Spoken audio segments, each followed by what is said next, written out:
This meeting is being recorded. Hello, everybody. This is Debbie from Teacher Success Coach with another episode of the Female Educators Roundtable. Normally on a Saturday, I speak to female educators around the world who will be telling us what happened after COVID, because you guys know that I've been doing this session during COVID and now after COVID. So for us to see what has changed when they go back into the physical classroom, if anything have changed, what have they taken back from the online platform into the physical classroom, or what is it like in terms of their mental health and the students' mental health. However, today is slightly different, right? We'll be talking about that as well, but I'm also going to connect with the homeschooling, home education. I have someone with me who've been here before, and she's, yes, Jessica, she's returning to share, the journey of home educating with us in relationship to her child who were actually on the home education front. So I'll get her to introduce herself, and we're going to speak very briefly about what it's been like in terms of going back into the physical education, because the thing about it is Jessica is also a teacher. So a teacher as well as a homeschool educator, right? So she's going to tell us what it's been like going back into the physical education, physical classroom, etc. How the children, what has been issue in terms of the children, their mental health, etc. And then we are going to dive into homeschool education. What happened? Thank you, Jessica, for accepting the offer to come online to share your journey with us. I'm really, really, really grateful for that, because it's actually showing us the other side of homeschooling. Yes, it's like the same with the traditional education. For some children, it works beautifully, and for some, it doesn't. It's the same thing with home education. For some children, it works fantastic well, and they actually connect very well. For some, it doesn't. Okay, introduce yourself. Tell us where you come from, and tell us, in terms of what's happening in terms of the classroom, etc. Thank you so much. Well, I'm so happy to be here again. We actually had a talk like 3 years ago when the pandemic started, right? And we talked, I think during this period, about mental health and how to keep sane, right? During this whole period of this process of going from the physical classroom to the digital classroom. Well, I'm a mother of a 9-year-old, a very active 9-year-old, very demanding 9-year-old, and only child. No, I think that's key to what I'm going to be talking about today. And going back, well, I'm going to tell you a little bit about me first, right? Because I think that's what I was supposed to do first. Well, I've been teaching for the last 20 years. I'm an English, history, literature teacher, and I'm from Mexico. I'm from Mexico City. I grew up in the US. I grew up in Texas. So I have a little bit of both influences in terms of education. And well, I've taught all levels. And when the pandemic started, I was teaching middle school and high school, which I think it was a very complicated age to be teaching during that period, because they're used to this interaction and socializing, which is essential at school. No, so I remember back then, this was I think this was something that worried everybody in not only in education, but at home, parents, teachers, and mainly students. No, like, I think that we're okay at the beginning with, hey, I'm at home, right? I can just go grab something to eat from my kitchen instead of the cafeteria, or during the break, I can just video game and these kind of things. But as we went along, realizing that this was gonna be longer than we thought at the beginning, a lot of things came up. Now, a lot of things came up. Being a teacher, having to be in front of a screen teaching at home, but also being there, having to be there for my son, who also needed to be connected on the next like next door in the next room with his teachers. It was very complicated. It was very complicated because back then he was a 6-year-old. Now he's a 9-year-old. And it was very difficult because if I wasn't there or my husband wasn't there, he'd just go off to his bed and do something else or turn off his camera. So I think for elementary students, for young learners, this was something that neither teachers nor students enjoyed. No, it was something difficult. And I think on my side as a teenage teacher, I think it was fun. I think it was fun. I did try to go back. Nowadays, I continue online because I was given an opportunity to continue teach. Yes, I did go back though. And I will be talking about that. And I will be talking about why I decided to stay home. But at least for my son, it was not a good idea. Although I did try. No, when going back, I don't know if you want me to go ahead and start on the process of going back. Yes. If you tell us what it was like going back into the physical classroom. And it's interesting that you say you have an opportunity you're teaching online now, which is, we could actually share a bit of that, because for me, teaching online, it's got its advantages. And I think for me, a lot of disadvantages, because I like to be in there with my students. That's right. So tell us what it was like when you went back into the physical, please. Well, first of all, I was just waking up from a dream, right? Because yes, I consider it like that, and I did see it like that. No, I remember my son telling me during the pandemic, like, I want to go back. I already want to go back, like probably a year before. No, but he said, but I really like being at home. I really like being in my room. I really like not having to wake up at 6 a.m. to get to school and drive to school and all of those things that you have to do when you have to be there physically. But and I told him, well, enjoy, because you will eventually go back. No, so I kept motivating him with that idea that he will eventually go back to just get the best out of the situation. No, how else could I survive through the process? Because it was really difficult, especially as I mentioned, my son being an only child. I think it's different, or it was different with parents who had more than one child, because their children kept each other company. And also myself coming from an experience where my parents had to travel from the US to Mexico and back to the US throughout probably my first, second, and third year of elementary. So I didn't get like real school instruction until 4th grade. No, so I was familiar with the process, which it happened under different and totally different circumstances. So I kept telling my son, you're going to be okay. Just enjoy the ride. Well, it lasts, right? So it came the moment to go back. Here in Mexico, children were not, we didn't have a vaccine yet. So my son, even before the pandemic, he had suffered for a couple of years from respiratory problems. Throughout the pandemic, I was just terrified of my son getting COVID and getting sick. And I was just really scared. No, so at the moment, having my son at home gave me that comfort. That comfort of having control over his health and what could happen. But my school also went back to physical classes. So that meant we all had to go back. So I had to fight against that fear. I just thought, if we've come this far, we never got COVID. We never got COVID throughout the pandemic. And I think that was something that was good, because and bad at the same time, because I didn't know how to react to it. I didn't know how I was going to react to him getting COVID, which is something that it was going to happen.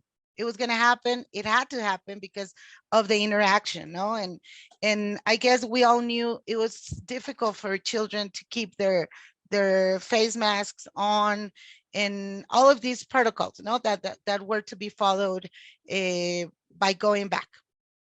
So I did get an opportunity. I changed schools, and I decided to take my son to the school I was going to be working at. But then I said, okay, I got to be brave. We're going to get sick. We're going to get sick. No, the vaccine will come eventually. I just thought about just eating healthy, following all these healthy routines that would keep us strong through these process of going back to physical schools. The face mask, that also had me really scared, not me as an adult, but my son. I thought, oh, all these myths about wearing the mask for over 5, 7, 8 hours, what could the consequences be? No. So I said, okay, I guess we're going to have to do this sometime. And everybody, we just wanted to get out of our houses, except me. I was just really comfortable with being at home. I was pretty happy. I was living the dream. So, but of course, I had already gone through a childhood where I had brothers and I had friends, and I'm an adult, so I've already got that experience. So I thought me keeping my son at home, it was me taking that opportunity away from him. But I thought at the moment that his health was first. No, I said, okay, his health is first. Once we get the vaccine, maybe we can start talking about going back. Now, through the whole pandemic, I had to be, I was in charge of my son's education, because unfortunately, my son, unfortunately and fortunately in another sense, he was in a public school.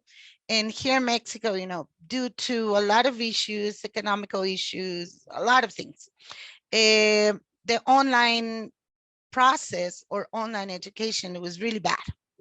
And I'm so sorry out there for the all my Mexican teachers listening to me. I know a lot of us, and I do consider myself being part of this. We put a lot of effort. We put a lot of like everything we could to make it happen. No, but it was difficult. I mean, if something can be hidden, or we shouldn't be in this position of not talking about it, is that for small children, elementary, kindergarten, it was basically impossible, no, because they needed that collaborative. They needed to collaborate. No, they needed that play. They needed to play. They needed to learn through playing. So it was really difficult having them. But at the moment, I think it was like we didn't have a choice, so we had just to pull through. No, I think that was the main objective, to pull through. So I said, okay, my son is not ready, although he's dying to go back. At that time, he didn't want to go, he didn't want to wake up at 6 a.m., but he wanted to go back to school. Through the pandemic, I had him going to basketball practice. He took drum classes. So I had that part sort of covered, but the academic part was difficult, because although I had my beautiful happy planner, it's not a commercial, but I had my beautiful happy planner helping me getting organized through homeschooling. It was not happening. My son didn't see me as a teacher. I was mommy, and he didn't want to sit down, and as much as I made the academic work fun, he didn't want to receive it from me, because he was like, you're my mother, I want to do something else with you. So it was really difficult getting him to grab a book, to sit down and do maths. It was complicated. So it came a moment in which I said, okay, I have to work. I have to do all these other things. And I was teaching while he was supposed to be getting school instruction, or academic instruction. I tried doing it on my spare time, or I tried doing it while I was not working, because I think this is another issue that we need to take into consideration when homeschooling. I'm a working mother. Maybe if I would have had all my day or all my time to dedicate to my son's homeschooling, I could have gotten different results. No, but I had to be lesson planning. I had to be teaching. I had to be lesson planning for my son's classes as well. So it became very difficult. And I just thought to myself, I need help. I need help with the academic part, but also I need help with my son's emotions. He was getting all these social and interaction needs that were not being filled at home. Of course, he was happy with being with his mom and his dad and with uncles and grandparents.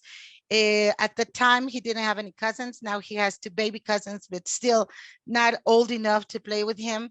So I would take him to the park. I would make sure he had this interaction with children his age, but it was not working. It was not working. He was having mood changes. He was having some really tough meltdowns.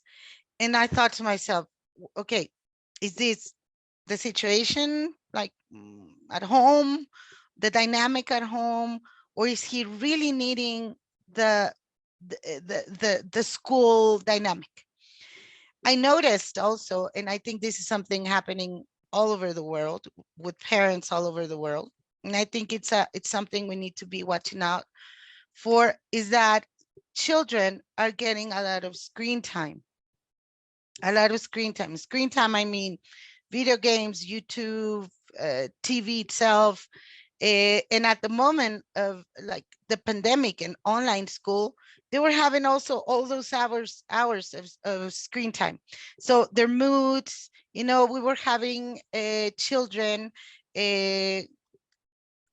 just letting all these emotions that were not being channeled through activities, you know, that are meant to be or are meant to happen at school. So I said, okay, he's going to go back. I said, he's going to go back. After me homeschooling him throughout the whole pandemic, through the first semester of doors opening at schools.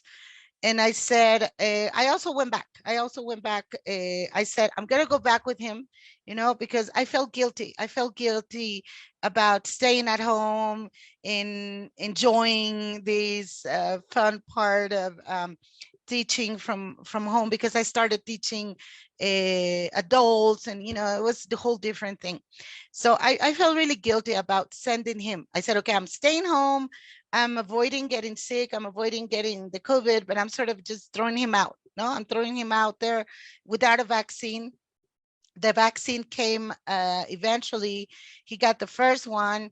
He didn't get sick, but I noticed something with my own students, and I don't know, it probably didn't happen the best way, because I was also his teacher for a class, for a social studies class. I was also his teacher. It didn't go that bad, but I was able to see things that when you're at home and you drop off your kids at school, you don't get that front seat, right? You don't get that front seat. And I had it from the board. I had it from the standing in front of his class. And I noticed, unfortunately, a lot of violence in elementary school, in elementary students. I talk with a lot of teachers, like from the US, from Europe. I have a lot of friends all over the world. And I love talking. Of course, I love doing these kind of sessions as well, because we tend to think like, oh, no, this is only happening in my neighborhood. Oh, this is only happening in my country, you know. Oh, no, this doesn't happen in Europe, because, you know, Europe is, it's, you know, I have the chance to travel to Europe and talk to people in the United States. And I know this is a common denominator everywhere in the world right now. Why? One, because of social media. Now, social media and all these contents that are being shown or are just exposed there for students, right? Or for children or young people that were not there when we were young, right? We got bored and we'd be like, what do we do? Let's just go to the creek, or let's just go, let's play some football or something like that, right? But now what are children doing? Whenever they're getting bored, they're just going to the screen, no? Screen, video games, and all of this. okay, this can be handled, I guess, if we're just watching them and we're after them. But I saw these reflected at school. Students with very little tolerance to opinions, to all these things that we brought from home. No, I believe, at least I speak for myself. I don't come from a perfect family. You know, I've always said that neither teachers nor parents were not born with a manual, right, on parenting.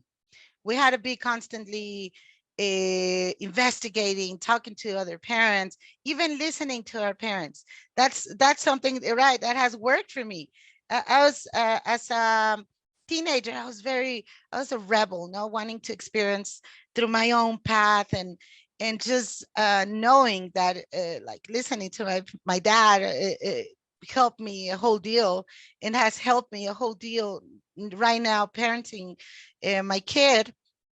We need to be open and be a little bit humble on asking for help when parenting. We don't have all the answers.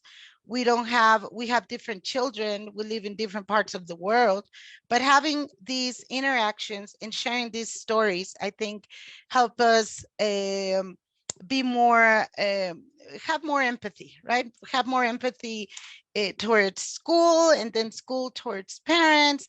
Because, you know, I've heard a lot going back right now from the pandemic.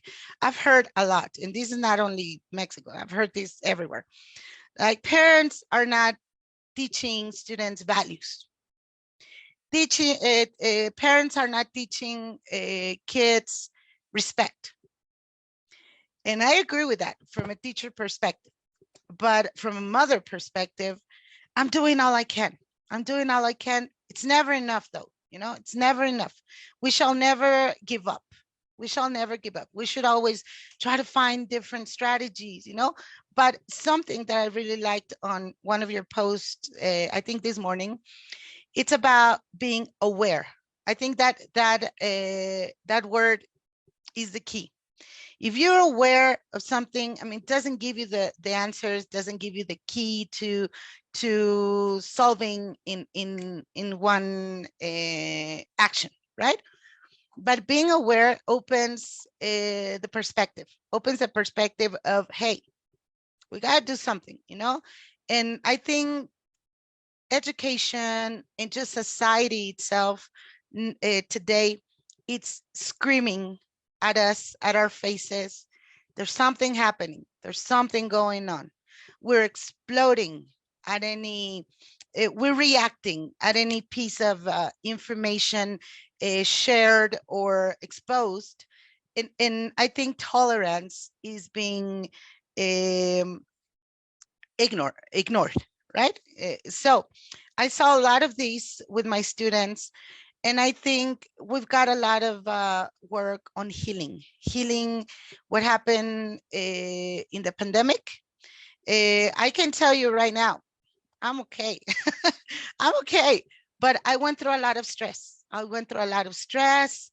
Um, I think there were days in which I didn't know what to do with my stress. And up to this day, I mean, I've always said, even if you have a diploma or a paper that says that you've taken some kind of emotional intelligence instruction, we're still not experts, right? We're still not experts. This is a very new concept, which has always been there, right? It's always been there because we've been human forever since we've been on this earth. But I think not until probably 50 years ago, this concept actually came into practice or into research, still till to now, no? So I think we need to team up. We need to team up school and homes, parents and teachers to identify where our children are. Because at least for me, homeschooling didn't work. Why? Because and I'm talking about myself, I was thinking only about academic stuff, about my son learning how to multiply, how to subtract, how to add, how to information on history, geography, and all these academic topics that when he came back to school, I realized he didn't actually have the social skills to be there. And it's been a year, like 1 year of a journey that up to this day, I'm still struggling as a mother. I have to be very honest. I don't feel very proud of it, like of saying this, but it was really tough on me as a teacher because I said, okay, I'm giving all this energy to my students on this healing process. No, I even had students, 5th grade students, beating each other up in class, like kicking each other's ribs and really tough things that I didn't experience before. Of course, children are children, right? And they're just learning how to deal with their emotions and how to react to certain situations. We also need to understand that because we often expect children to act like adults when we adults, and I'm talking parents, teachers, architects, any kind of professions, we struggle and we have a tough journey on dealing with our emotions and reacting. No, I think this is a world of adults healing from their childhood. So I think we are at a point in history, in human kind, in which we can stop and think about our children, try to heal them so they don't have to heal when they're adults. No, and this is something that caught my attention while going back to school. Even if our children had the best conditions at home for homeschooling and online school during the pandemic and even after that, even if our children have the best conditions, you know, even if our students, our children have the best computers or the biggest backyards to run and play outside, they need interaction with other kids, right? Because I think this is up to this day something that I've seen everywhere on Facebook, on Instagram, everywhere happening with children. And we're all asking like, what's going on? Well, they were locked up or they were at home for almost 3 years. Yes. And even for me, it was a comfort, you know, it was just so nice for me to say, oh, my son is next door in his room. He's fine because he's at home. He's fine. Sometimes I'm so sorry, but I've thought about this.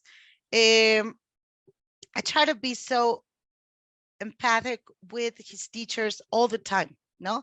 That sometimes I think more of them than of my child. And you know, I want to be so understanding with teachers at school that when my son comes home without understanding something or without the homework or without the tools he needs to reinforce stuff from school at home, I don't blame the teacher, you know? I say, okay, the teacher is having it pretty tough at school.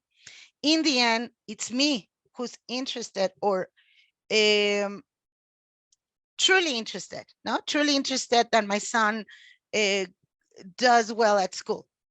But I've seen so much hard work from teachers at school that even last year, I changed my son to another school, from a public school to a private school. And I told the teacher this. I said to her, thank you so much. I know you're having it very tough because now your whole group is coming back. She was having one day half of the class, the other day, the next day half of the class, and like that. She had 30 students. So when my son came back, she only had 12. So it was fine. Everything was cool. 12 students, still tough, you know, because all of them were bringing all these luggage from home. And you know, it's difficult. We all got problems at home, right? Children are nowadays living with very busy adults.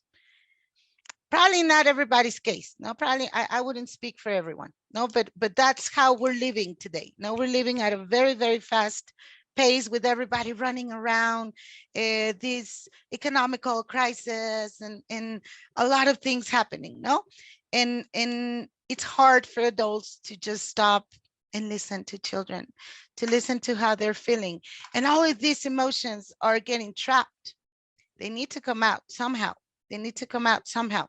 And that's why we're having a lot of situations at school. So I told my son's teacher, I'm taking him to a private school so he gets the attention I require right now, because we got behind.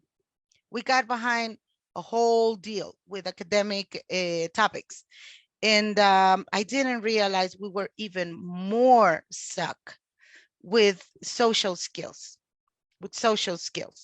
And then I looked at my son and I said, okay, it's me, it's my son, what's happening? No, I realized it's everybody, because again, as I just said, even if children had the best conditions, even it didn't matter if you came from a very wealthy family or very wealthy home or a very poor home, we were all locked up.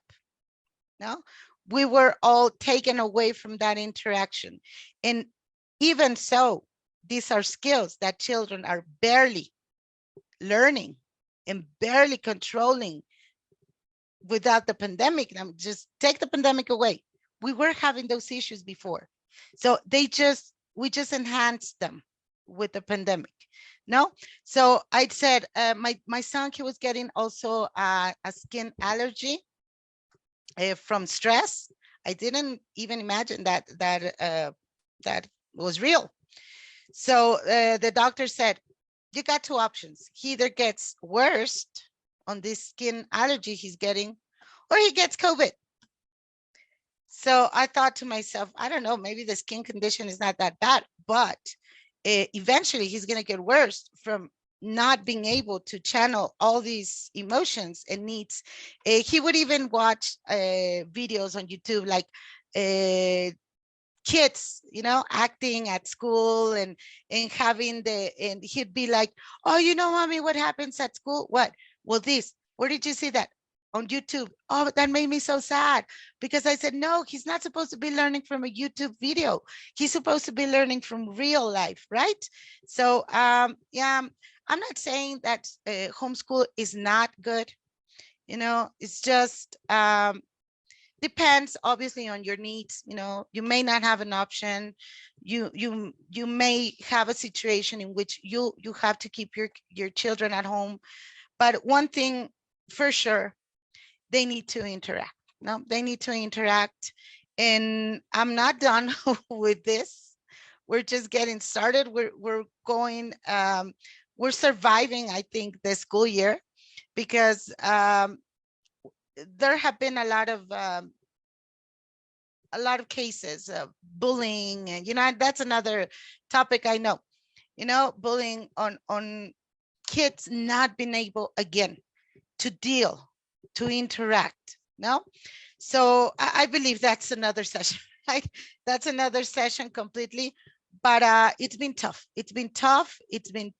And I think we need to look at now, schools, home, wherever there are children, it's on their mental health, on their emotions, helping them control them, helping them channel this, identify the emotions, knowing where they're coming from, so we can eventually help them pull through. Because otherwise, I think if this world is already a mess, it's going to become worse. And I think we've got solutions in our hands if we focus on what is happening. No, we didn't ask for a pandemic. Nobody did. No, it's nobody's fault. It was just something we had to survive. I think we should be very thankful for the ones that we're still here. A lot of people died, even children, A lot of bad things happen through this period of time, which is going to be, I always tell my students, we will hear about this in the future, if not so already, in history books. No, we're going through a very important period in history. No, and we've made it. We've made it so far. I think it's a day at a day. No, we need to look into the future, definitely, because we all want to be there, right? But we need to stop blaming what happened, because it was not our option. We didn't put ourselves in that situation. It was just something we need to reconstruct, just the way a lot of countries had to, how can I say, had to, yes, reconstruct their economies, their streets after Second World War, after any war that has happened. This was unfortunately a situation that put everybody, the world, in the need of getting new skills and adapting to a new world. So I don't even think I'm halfway through as a mother. As a teacher, I'm doing my best to, before even starting to talk about history or geography or any academic topic with my students that are still at home. My students nowadays are still at home because of, yes, I'm teaching online. I'm teaching for a private school in the US. All right. Yes, and for several situations, they're still online. They have an online option and physical school option. Yes, and I've taken care of my students' well-being as far as my hour, right? As far as my class. I can't do probably anything else outside my classroom. And this is something I would like to share with all the teachers in the world, that many of us didn't get probably any preparation, or we didn't study because this, I've read this and I've heard this a lot. We were not prepared to take care or teach our students anything on self-care or mental health, right? We have the idea that this only belongs to psychologists or a psychiatric specialist, but I think we're all humans, right? As far as I know, as far as I know, I'm human. I don't have any news on being anything else so far, but just the way we need to take care of ourselves, and we need to take care of our mental health, we can also do it for our students, right? Doesn't matter if we teach chemistry, doesn't matter if we teach maths, we're still humans. We're still in charge of other humans, right? So we shouldn't take that for granted. We shouldn't take that for granted at any moment. And if this is something I've been talking to my family a lot, we can't offer, or we can't give something we don't have. So if, as both educators and parents, and not only that, because if we're not parents or educators, we might be uncles or aunts or grandparents or brothers or sisters. We need to be okay, right? We need to be okay first in order to ask others to be okay, or to even involve ourselves in trying to help others. We can't. So my plea, because this is a plea, this is not a recommendation. I am nobody to recommend anything, but this is a plea to the world. Let's look for our own well-being, because this doesn't happen overnight, right? This doesn't even happen probably over a year. We've been through a lot. And this is not something we're just gonna heal from in one generation, probably, right? We'll probably need more than one generation to heal from this, but we can try it, right? We can just try a little bit. We can try a little bit, day by day, step by step. And whether you choose to homeschool or send your children to school, we need to team up. We need to team up with education, because regardless of education being in charge of values or respect, or all these other things that are not merely academic, we're facing it. No, we're facing the need of having that in the classroom. And even though we're having these curriculums, no, because this is what I've heard a lot, the curriculum. Curriculum doesn't help too much, or it does, or we're in charge. We're in charge of our classroom. And there's nothing wrong with having a little fun, you know, either you're either as a homeschooling parent or homeschooling teacher, you know, because sometimes might not be the parent, might be just the teacher coming home and teach, you know, it doesn't matter where your classroom is. If you're dealing with students, especially children, we need to share a bit of happiness. Yes, happiness, because in the end, I know this is going to sound so corny, but it's real. No, love is the answer. Love is the answer. And if a student or your children, your own children, if they feel heard, they feel that there is an adult there for them who believes in them. Doesn't matter where you're teaching. Doesn't matter if you're teaching at home. Doesn't matter if you're teaching at school. Everything else will come in handy eventually. Yes, I didn't learn how to read perfectly until I was in 6th grade, and I'm a teacher now. I didn't learn how to multiply until probably also 6th grade. So we do need to run. I know we do need to run on the curriculum because we fell behind a lot.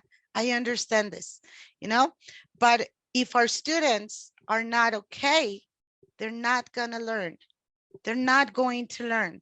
Even if we prepare the best classes, the most structured classes with whatever kind of methodology. I work a lot with, I don't know if you've heard of Dr. Krashen from the US, Dr. Stephen D. Krashen, very well-known linguist, and hopefully one day we could also share some thoughts with him. He's been my academic mentor for some years, and I can gladly say also a friend of mine. And one of his theories, which I think go beyond a theory, is the effective filter.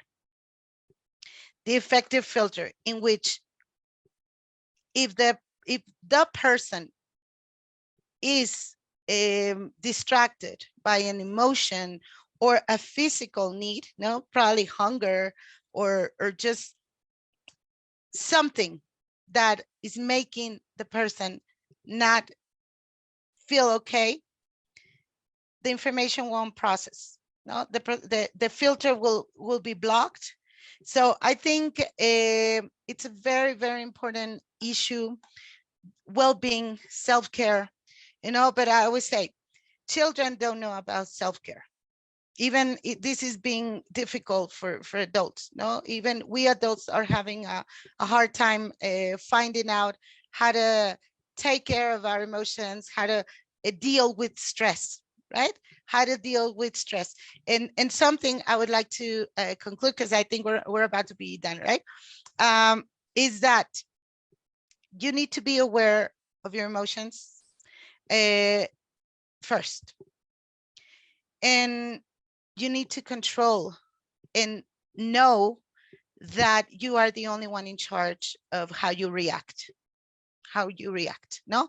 And I think this is 100% related with education, because even teachers are role models. I think this is something very important that we teachers understand.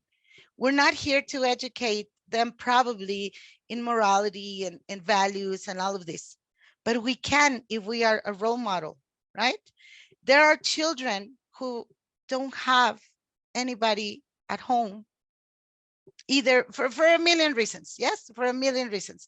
It's sometimes just as teachers, we're a little too hard on parents, no, because oh, this is not being done at home, and we teachers have no right to judge what's happening at home. Yes, I think we're having it tough at home, and we're having it tough at school. Yes, but if we stop the judging and expecting the other side to do this and to do that, and this is not part of what I have to do, and we get involved and become role models for children, our children will be okay. At least they'll pull through. I think that would be it on my side. Thank you so much. Thank you. Thank you very much for that. There's so many things that you've packed in there. There's one question, there's a number of questions I want to ask you in terms of when you were homeschooling your child. Do you think that the reason why it did not work so much for you, you were trying to replicate the model at school? Probably that wasn't something for him. Definitely. Yes, that's a very interesting question. Yes, definitely. Would say so. Right. You see, something I've spoken to in terms of homeschooling with parents is we are taking them out from the physical classroom. We should not be, programming them from what we've left. And it appears as if your son was a child who wanted to do things that connects with him in terms of something programmed. So in effect, that he didn't want the structure of the school. He wanted to just learn at his pace. And because you were a teacher, what I feel happy is you did not de-school yourself, right? Because as teachers, we are so teacher-led, right? With the fantastic lesson plan, etc., that there's sometimes we don't de-school and teach our children in a very free way. Yes. Because sometimes that's what they need. They don't need us to do the school system. They just want us to just be free with them. And that could be one of the situations that your son was kicking up against, because he saw you as mommy and you want to doing fun things with him. You are becoming a teacher with him. That's right. Yes, so I decided to just go for the fun. Although I do support the teacher. No, I do believe in playing this role, but I thought at the moment my son did need the routine, did need more structured education. No, that's why I decided to have him go back, because and this is something I've been told a lot. I stretch his limits too much. In what sense? I let them be very wide. So as you said, definitely what you are telling me is just an eye-opener for me right now. It has helped me a lot also as a mother, what you are telling me, because I didn't really question myself about that. But now that you bring it up, I definitely think that that's what happened. No, so now he brings stuff from school and I do homework with him, but I try to do it fun. I don't take probably the whole responsibility on me. I just give him whatever I can give him, and I let him be what he has to be at school, but with my follow-up and my constant supervision. You see, it's so interesting because there's sometimes, thank you for that, there's sometimes when we're teachers, right, we are so in tune with teaching that we forget that if we are homeschooling our children, we cannot homeschool them in the same way the education system works. Totally. Yes. And it's going to be it's interesting because some teachers who decide to homeschool their children, a lot of them had to de-school themselves because they're coming from a place of the education system. It's like I had a woman here a few weeks ago, and she said that, Debbie, what I did was I was trying to produce the same system at the school as I was trying to do with my children in terms of home educating. And then I had to pause and said, no, I'm throwing all this away and let's just learn through the environment. Totally. And that is quite difficult sometimes for us to do as educators. Unless you had that aspect already, it becomes easier. But if you're not in that space, trying to switch is going to be difficult. And I think that was the challenge you seem to be having. It's like trying to switch, right? That's right. And your son was saying, I'm not having it. You're mommy, you're not my teacher, right? Yes. Exactly. I could see that because for him, you were trying to reproduce what he's doing in the school. And it's like, no, mommy, you're not my teacher. So therefore, that was the fighting against, probably, in terms of maybe if you actually, on hindsight, look at it as, okay, throw away the school curriculum and let's just do it as what's going on in life, things like that. That's right. So it's a matter of deprogramming yourself, and then, it's not easy to do. It's not easy to do. No, It's definitely not easy to do. But we can try. Exactly. Yes, that's all we could do is try. That's right. So would you ever try to do, get your son back into the homeschooling system again? Yes. I mean, we never know when things may change. I think that's a lesson the pandemic left. Very clear. Things can change from 1 minute to the other. But at least not during elementary, middle school, and high school. You need, as I mentioned, that interaction to work with others. To collaborate with others. Because I'm also very afraid of homeschooling him and keeping him from all those experiences we had. So I kind of feel, for me, it would be great. I would do it again. But I think I saw in him this need of being out there. Okay. Yes. Right. So therefore, for you saw one of the aspects there was socialization in terms of he needed to socialize. So in Mexico, where you are they homeschooling like groups? Are there any homeschooling groups where you are? Yes, in fact, there are many schools. Homeschooling groups that homeschooling groups. Yes, there are. But it's not very common. It's not very common. Right. Yeah. So therefore, that could have been another challenge for you as well.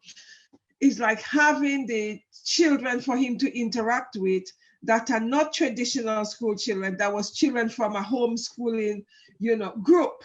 So therefore, you need that support in order for him to socialize. And because you didn't have that, that become even more difficult because it's like, he's got nobody. So how am I going to get him to socialize? What am I going to do? I think that would be one of the challenges as well, because, for example, in the UK, US, because this is becoming such a common thing, there's always group of children or homeschool groups that's been set up because they see there's a need for that. But whereas where you're in Mexico, it is not something that is commonly, so therefore you on your own basically. That's the thing. That's it. Yeah. That's it. Yeah.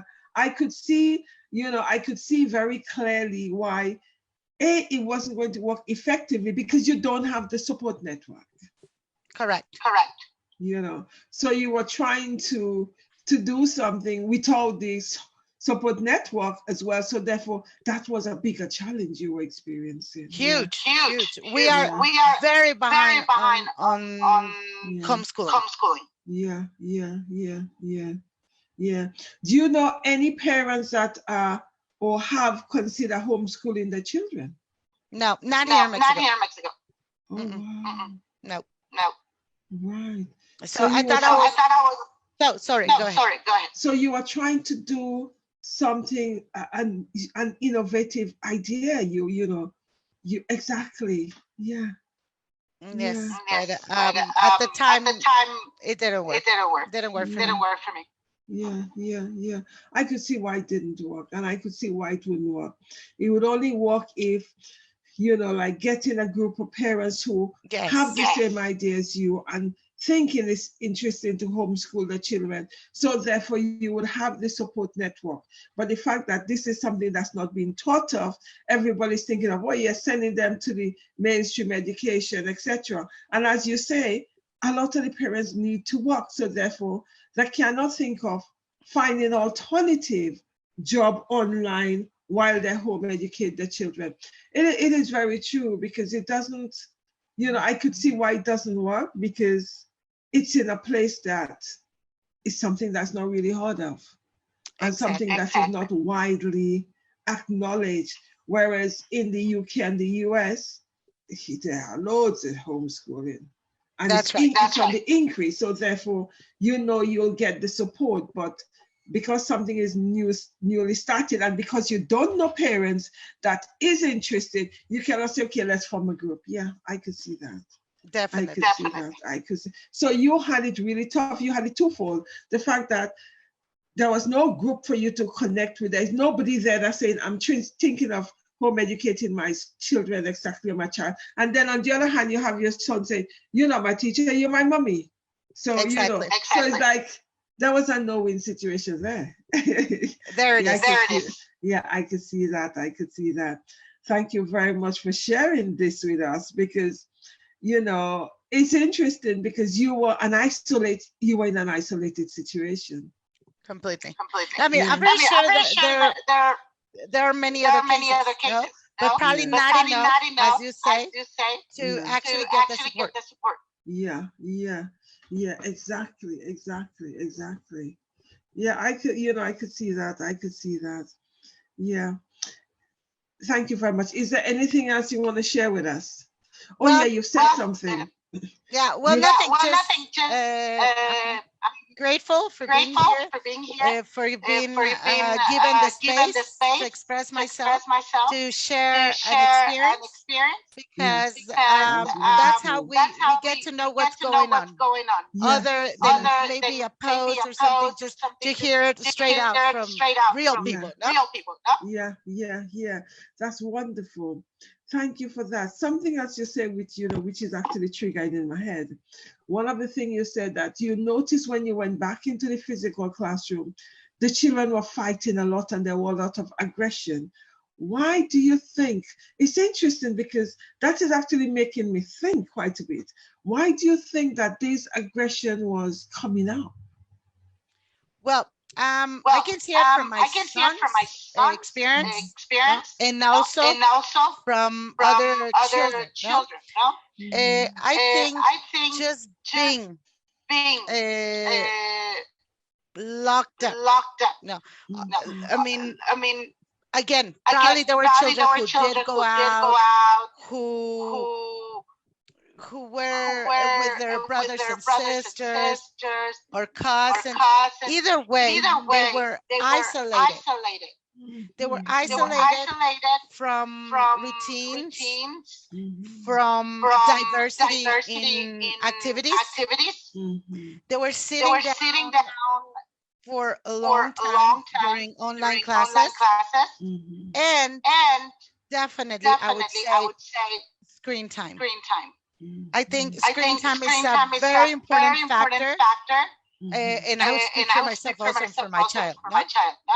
It's been something very researched, how screen time has affected our children neurologically speaking. Yeah, Yeah. So, and obviously, different stories at home. We each of us, we know what went home. And unfortunately, children were under very difficult situations at home. No, I think we all went through, again, through economical or family situations, or even adults being in our homes created a lot of mental health issues. No, so even if we tried, or even if we can say, oh, well, I did my best, everything was perfect at home, the dynamic at home was peaceful, even adults had emotional and mental problems being at home.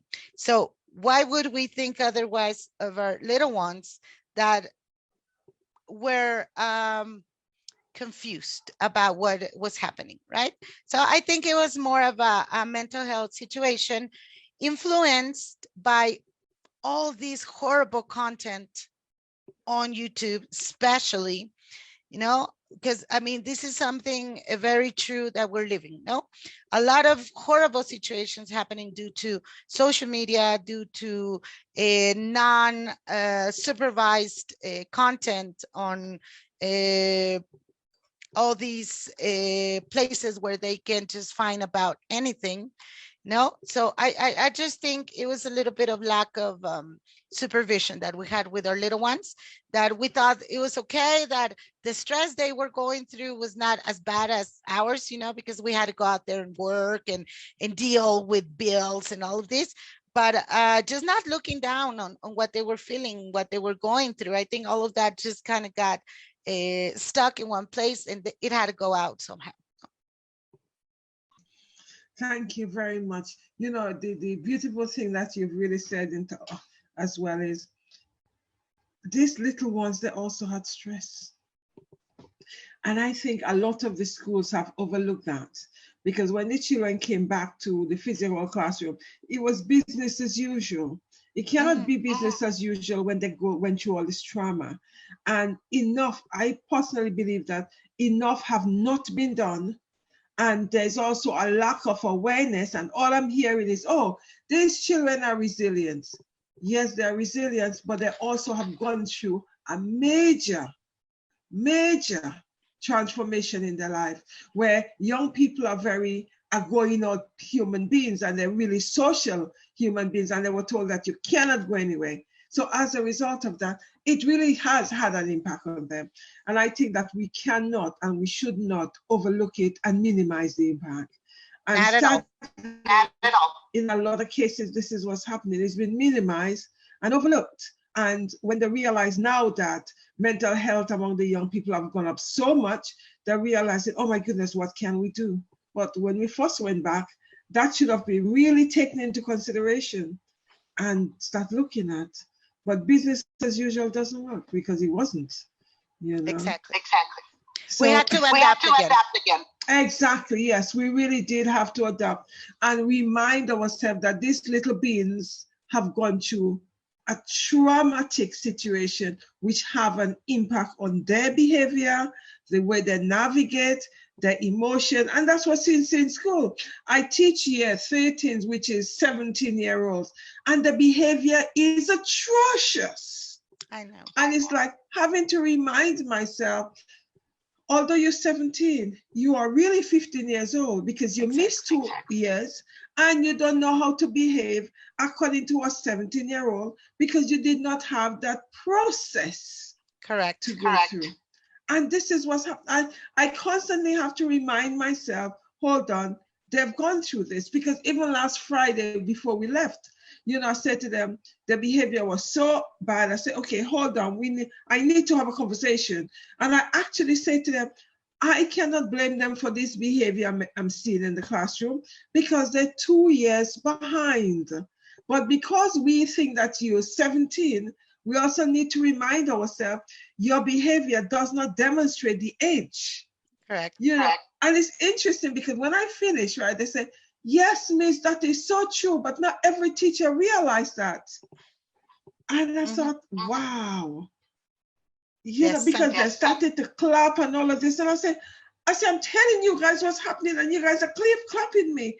Yes, miss, because you understand what is happening. It is very true. I have to, a lot of the times I have to remind myself, hold on, they're 17-year-old in age, but they're not 17-year-old in maturity. So you need to go easy on them, which is true. That's right. That's right. And they appreciate it so much. More than ever. I would say even more than ever now. Yeah. That we take their emotion into account. Yeah. Yeah, it is very, very true, because we really do need to do that. And the sad thing about it is because teachers are not trained, so they don't know much of that. But for me, because I'm fortunate, psychology background, etc. But some teachers who come into it cold and don't have that experience, they don't know how to A, connect, B, react, you know, C, respond instead of reacting, D, you know, connecting with the students where they are. It's a lot. It's a lot. It's a lot. It's a lot for students as well as teachers. It's a lot. But we can start with what we're covering. Well-being. Yes. If you're okay, you reflect. You share it. Yeah, that is very true. That is very, very true.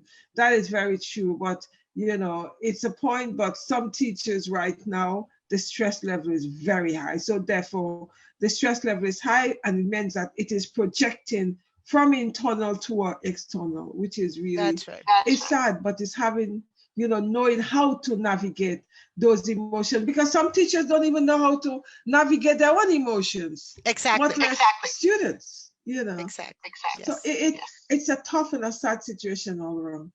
The answers I don't know. My answer is meditation, journaling.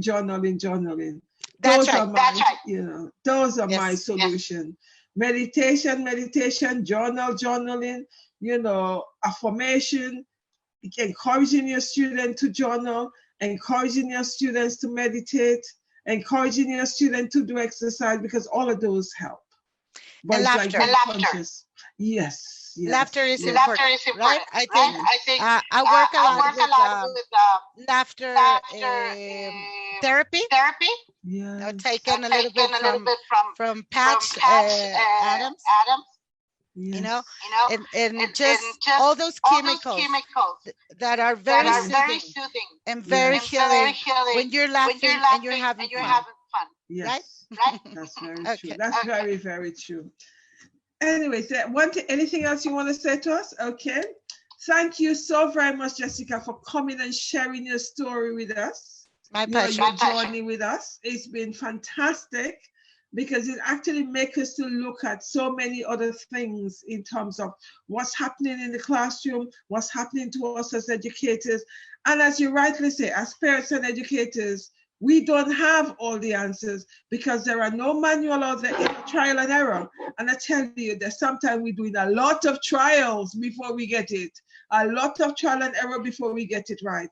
And that's the journey we're on. And we expect parents to collaborate with us, support us on this journey, instead of attacking us, support us, because we're doing the best we can.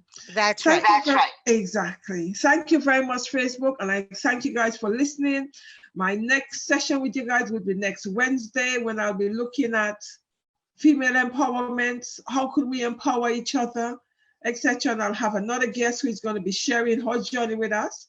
So tune in, and you guys could find me on Instagram, YouTube, on the Teacher Success Coach. Thank you guys. Have a great evening. Take care. Stay blessed.